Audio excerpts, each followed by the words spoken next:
Cada vez que algún actor joven, no voy a juzgar si con más talento, con menos talento, natural, quiere decir que está en algo, dice, he sido alumno de Isola. ¿Cómo estás, Álvaro? Hola, Chema, ¿qué ¿Cómo tal? te va? Gracias por invitarme. Siempre me da gusto verte. Te has convertido en un actor, en un director de culto. Ah, sí. Bueno, es bonito eso. A mí me gusta la gente, las cosas de culto, sí. O han estudiado contigo, o quieren estudiar contigo, o de alguna manera se justifican su vocación, digamos, por haber estudiado contigo, porque han sido tus alumnos. Bueno, eso es un honor y una responsabilidad muy grande, ¿no? ¿Cuántos alumnos has tenido en todo este tiempo?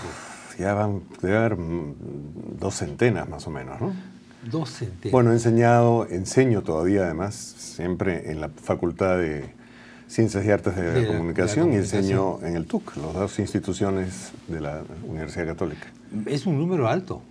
Sí, yo supongo que de ir por ahí. Sí, ¿por qué hay tanto joven que quiere estudiar teatro? Es una muy buena pregunta. Yo no sé si quieren estudiar solamente teatro. Yo creo que la idea de la actuación, la televisión, el cine es algo que los seduce más. Y porque además creo que todo el mundo que tiene que ver con las comunicaciones en los últimos años ha adquirido pues un peso y una presencia muy grande, ¿no? Cuando yo quise estudiar teatro muy pronto en mi vida, mi padre me dijo ni hablar y me mandó a estudiar letras en la Universidad Católica en Plaza Francia. Terminé, me sirvió mucho y después le dije quiero hacer teatro. Entonces, ¿qué te dijo ahí?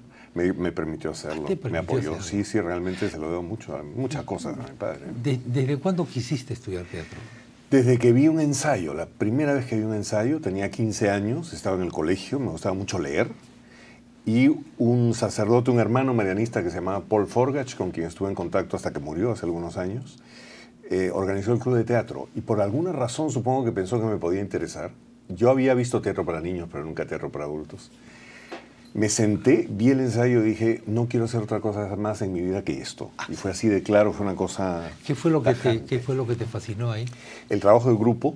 Yo siempre he sido una persona muy tímida en esa época, mucho más todavía. Entonces, la idea de trabajar en grupo me gustaba mucho y la idea de plasmar. A mí me gustaba mucho la idea de ser escritor, porque siempre me ha gustado mucho la literatura, pero no encontraba el impulso para escribir solo. Sentía siempre que el estar solo era como difícil. Y el teatro, pues, como tú bien sabes, porque hemos coincidido alguna vez. Bueno, yo he sido pues, un paracaidista ahí, ¿no? Una maravillosa experiencia. Me infiltré. Lo lindo del trabajo teatral, pues, que a veces también es lo más difícil, es este trabajo colectivo, ¿no? Entonces es una manera de estar con otras personas también. Y a mí me gusta mucho la energía que se crea cuando un grupo de personas aporta cosas. Por tu experiencia, ¿qué es el director para un actor o para un estudiante? ¿Es la figura paterna? ¿Es la autoridad? Sí, acaba siéndolo, pero últimamente yo lo veo más como una persona que te ayuda, digamos, que te guía, que te enrumba, porque en realidad el trabajo principal lo hace el actor. El actor además está en la historia del teatro siglos antes que el director. El director apareció como para ordenar las cosas en un momento crítico. Pero yo no creo que eso... Bueno, yo no lo veo así. Quizás porque soy actor también. Entonces yo veo más al director como una especie de guía, de compañero de ruta, ¿no? Porque tú lo has dicho clarísimamente. Quizás porque eres actor también. Sí, seguramente. Estás en los dos lados, ¿no? Sí, una vez se tiene que olvidar que está haciendo una cosa cuando está haciendo la otra. Y eres tan buen actor como director, porque hay muchos directores, en el teatro no sé tanto, pero en el cine que han sido actores, terminan siendo directores y ya no actúan más. Sí. O actúan una vez o un par de veces, pero tú estás muy empatado, ¿ah? Bueno, es que mi historia es un poco particular. Yo siempre quise ser director y estudié dirección.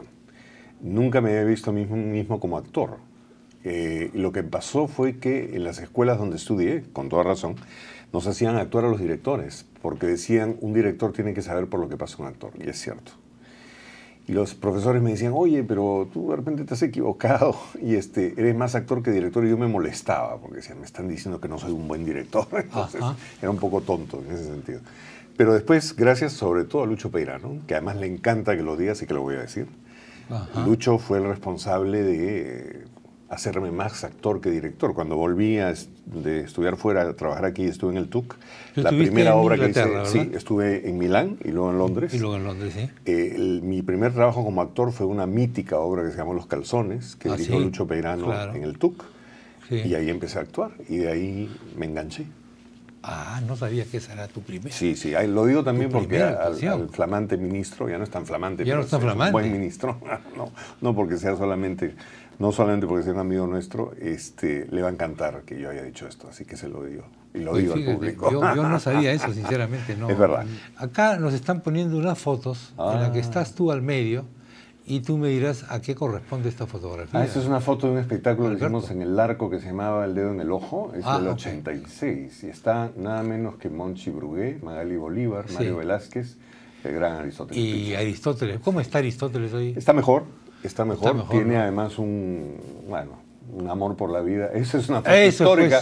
Pues, eso es Ubú. En un montaje donde además Chema... Yo actué ahí, pues, brillante esa barbaridad. Ramón García, ¿lo ves a Ramón García? Veo siempre a Ramón García, le mando esta foto y le dije, mira, ¿cuánto tiempo ha pasado? 32 Estabas años. Ahí con tu Charo Verástegui. Charo Verástegui, tremenda actriz. Me acuerdo un día en Ubú que estaba sin voz, pero salió. ¿Te acuerdas de eso? Sí. Nunca me olvidaré de eso. Sí, es una estupenda actriz, además tiene que volver a hacer teatro. ¿Tú andas por ahí o no? Al fondo está Gianfranco Obrero.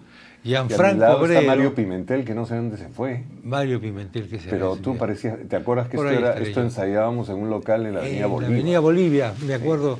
Me acabo de acordar de eso. De que esto era en la avenida. ¿Qué tales ensayos? Para mí fueron tremendos. Víctor Prada, estaba por ahí.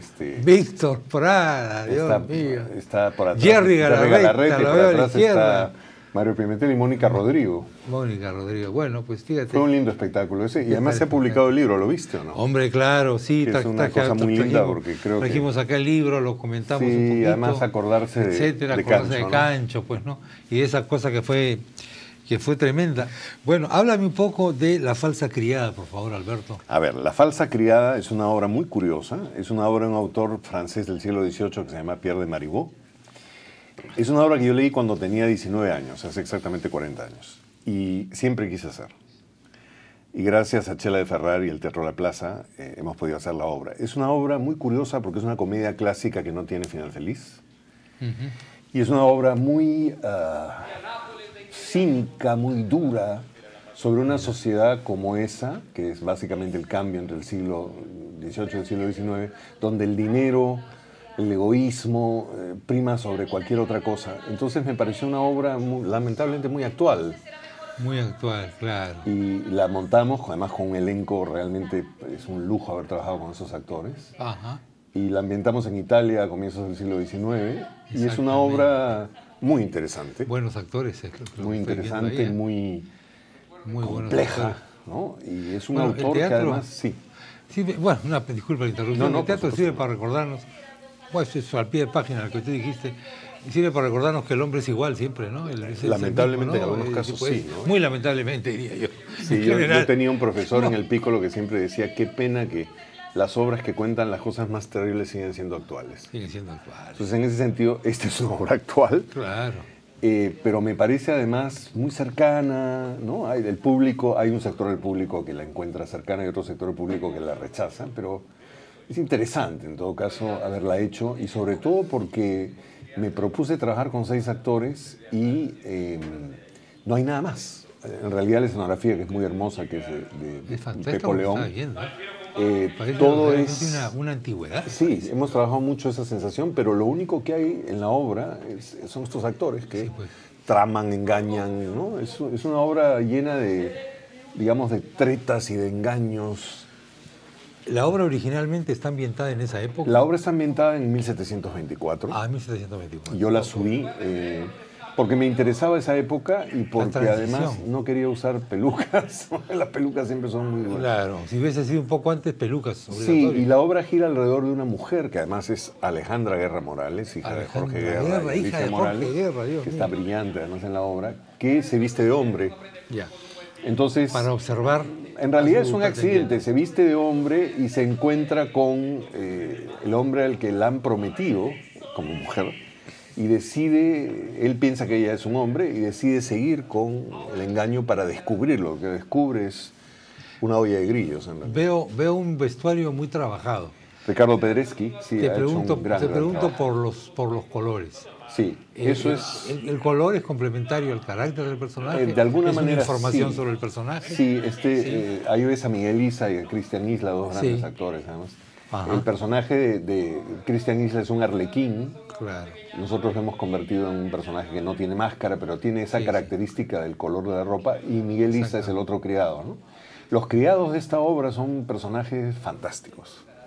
Pues son estos personajes que están todo el tiempo al borde de ser lumpen, además. Entonces son criados, pero también son ladrones, son estafadores, engañan a todo el mundo, chantajean a los patrones. Es una obra muy particular y que yo amo muchísimo y que he tenido una suerte enorme de finalmente 40 años después poder hacerlo. Eso es lo que te iba a decir, es una cosa increíble. ¿Cómo llegas a leer la obra? ¿Por qué llegas? La leí en el Piccolo Teatro de Milán, en la escuela. ¿Como un trabajo propio no, de tu educación? La obra se acababa de hacer en Italia, yo no la vi. ¿La leíste en italiano? La leí en italiano y desde que la leí me fascinó. Esas cosas que de repente dices, esto tiene algo...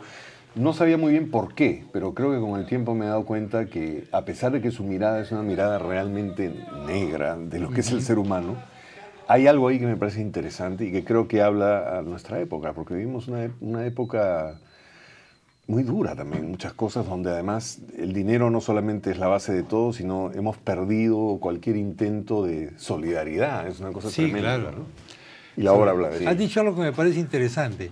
El teatro es una de las pocas experiencias que quedan de la comunicación cara a cara, viva, no intermediada por todos estos aparatos. Sí, la capacidad además es muy interesante porque a veces se sale gente de la obra, como de todas las obras. Se sale gente Sí, siempre pasa. Y el otro día se salió un señor y cuando los chicos de la plaza le preguntaron muy amablemente por qué, dijo, hablan demasiado.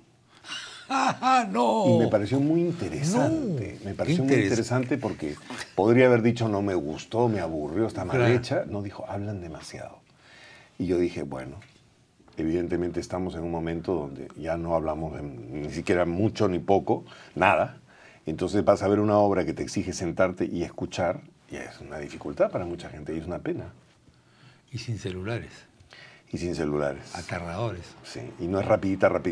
Y no es rapidita, fácil. No, es una obra difícil en ese sentido. Creo que es una obra... Creo que la gente que la va a ver sin ningún tipo de prejuicio la pasa muy bien. Pero sí, pues hemos perdido la capacidad de escuchar, ¿no? Y es una pena. Y la capacidad de observar también un poco, ¿no? De tener un poco más de... Sí, eso quizás porque vivimos una cultura muy visual no es tan terrible, visual, pero no escuchamos, ¿no? Entonces, que alguien diga, se salga de una obra de teatro, con todo respeto por sus opiniones, por supuesto, y diga, me voy porque hablan demasiado, es una señal de alerta de que algo no anda muy bien, ¿no? ¿Tú hablas en la vida cotidiana mucho o poco? Solamente en circunstancias como esta, pero hablo mucho en el sentido de que enseño, entonces sí, hablo mucho. Acabo hablando muchísimo, sí. Me encanta hablar, además. Venciendo tu natural timidez. Sí. Que aparece, ¿eh? Aparece. Una vez me invitaron hace no mucho tiempo a presentar un libro y solo atiné a decir 4 frases porque me sentía muy nervioso y el señor ministro me dijo, tienes que hablar más. Y yo le decía, es que no. ¿El señor ministro de Cultura? El señor ministro de Cultura, que estaba ahí. Me dijo, pero ¿cómo es posible que hables tan poco? Es que no sé muy bien qué cosa debo decir o puedo decir.